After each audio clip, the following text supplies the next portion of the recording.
السلام عليكم ورحمه الله وبركاته. ازيكم يا شباب؟ اخباركم ايه؟ يا رب تكونوا كلكم بالف سعه وخير. هنستعرض مع بعض مباريات الاهلي ومباريات الزمالك في شهر 3. النادي الاهلي عنده مباراتين بس، مباراه في الدوري ومباراه في كاس عاصمه مصر، وهم ضد نفس الفريق. الاهلي هيلاعب طلائع الجيش يوم 5 مارس، ده في الجوله الاخيره من الدور الاول. هتبقى طبعا المباراه تبقى الساعه 9 على استاد القاهره. ويوم 22 مارس برضو قدام طلائع الجيش كاس عاصمه مصر في برضو الساعه 9 مساء في استاد الكليه الحربيه. طب دي مباريات الاهلي. خش على مباريات الزمالك.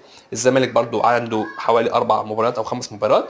هيفتتح يوم 5 مارس، هيلاعب يوم 4 مارس هيلاعب انبي، ودي برضو في الدوري المصري.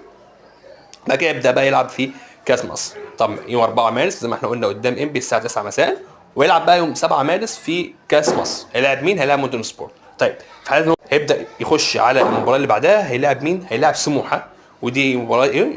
يوم 14 مارس. تمام. طيب خلاص، دي البطوله الثانيه. البطوله الثالثه اللي بيشارك فيها الزمالك هي كاس عاصمه مصر. الزمالك هيلاعب الجونه يوم 19 مارس، وهيلاعب بتروجيت يوم 24 مارس، وينهي في 28 مارس لو كسب سموحه